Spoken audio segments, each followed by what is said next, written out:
Thank you. Good afternoon.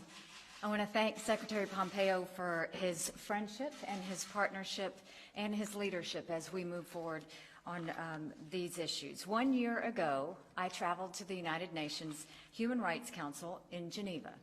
On that occasion, I outlined the U.S. priorities for advancing human rights, and I declared our intent to remain a part of the Human Rights Council if essential reforms were achieved.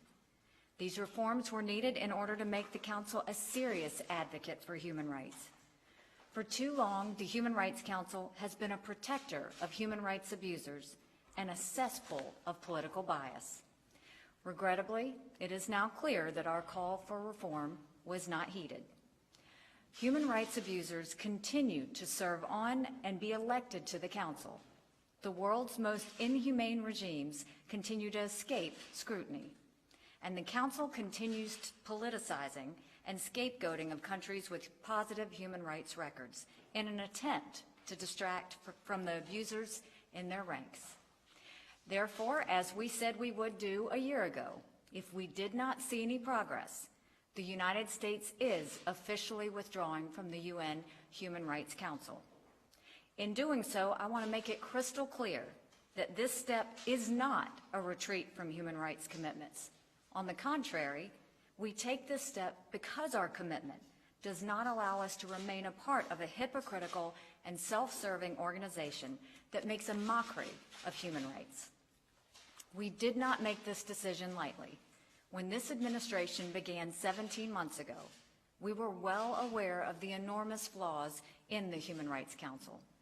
We could have withdrawn immediately. We did not do that. Instead, we made a good faith effort to resolve the problems. We met with ambassadors of over a dozen countries in Geneva. Last September, in President Trump's speech before the UN General Assembly, he called for member states to support Human Rights Council reform. During High Level Week last year, we led a session on Human Rights Council reform co-hosted by the British and Dutch foreign ministers and more than 40 other countries.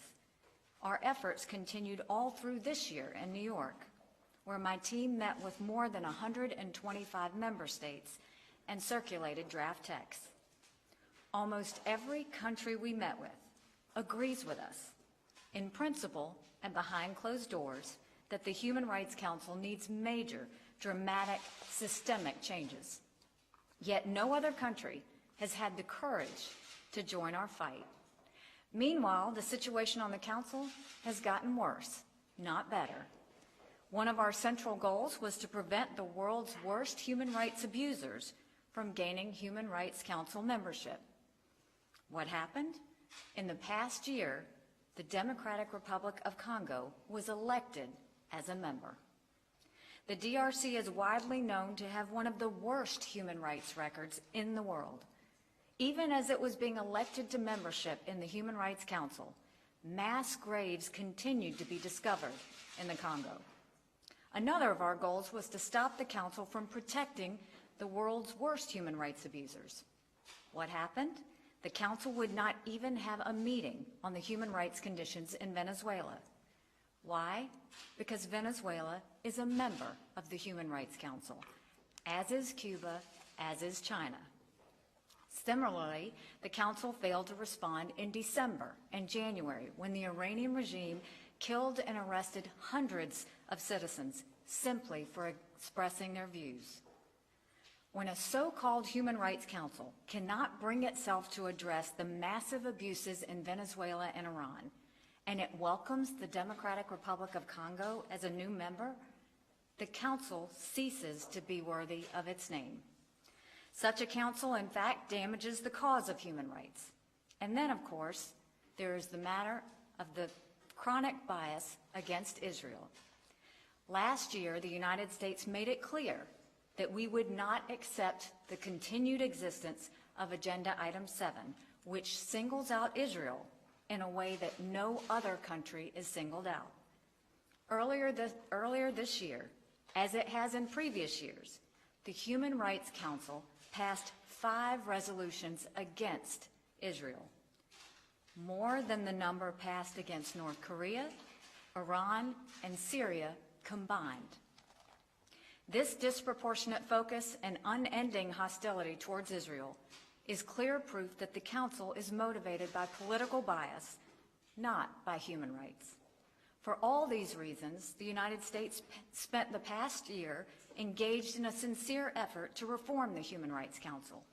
It is worth examining why our efforts didn't succeed. At its core, there are two reasons. First, there are many unfree countries that simply do not want the Council to be effective. A credible Human Rights Council poses a real threat to them, so they oppose the steps that would create it. Look at the Council membership, and you see an appalling disrespect for the most basic human rights. These countries strongly resist any effort to expose their abusive practices. In fact, that's why many of them run for a seat on the Human Rights Council in the first place, to protect themselves from scrutiny. When we made it clear we would strongly pursue council reform, these countries came out of the woodwork to oppose it. Russia, China, Cuba, and Egypt all attempted to undermine our reform efforts this past year. The second reason our reforms didn't succeed is in some ways even more frustrating. There are several countries on the Human Rights Council who do share our values. Many of them strongly urged us to remain engaged in the Council. They are embarrassed by the obsessive mistreatment of Israel. They share our alarm with the hypocrisy of countries like Cuba, Venezuela, Democratic Republic of Congo, and others serving on the Council. Ultimately, however, many of these like-minded countries were unwilling to seriously challenge the status quo. We gave them opportunity after opportunity and many months of consultations, and yet they would not take a stand unless it was behind closed doors. Some even admittedly were fine with the blatant flaws of the Council, as long as they could pursue their own narrow agenda within the current structure. We didn't agree with such a moral compromise when the previous UN Human Rights Commission was disbanded in 2006, and we don't agree with it now. Many of these countries argue that the United States should stay on the Human Rights Council because American participation is the last shred of credibility that the Council has. But that is precisely why we must leave. If the Human Rights Council is going to attack countries that uphold human rights and shield countries that abuse human rights, then America should not provide it with any credibility. Instead, we will continue to lead on human rights outside the misnamed Human Rights Council.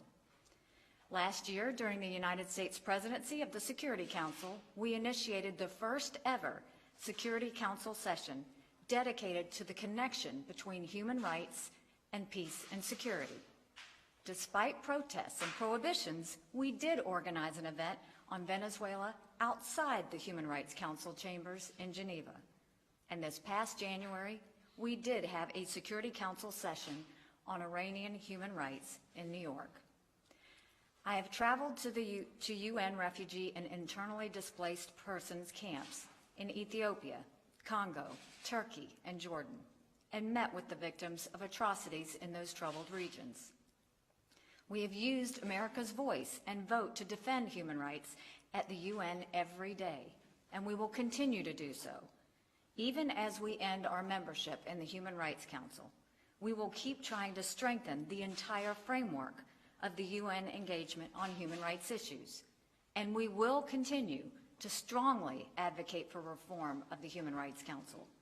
Should it become reformed, we would be happy to rejoin it. America has a proud legacy as a champion of human rights, a proud legacy as the world's largest provider of humanitarian aid, and a proud legacy of liberating oppressed people and defeating tyranny throughout the world.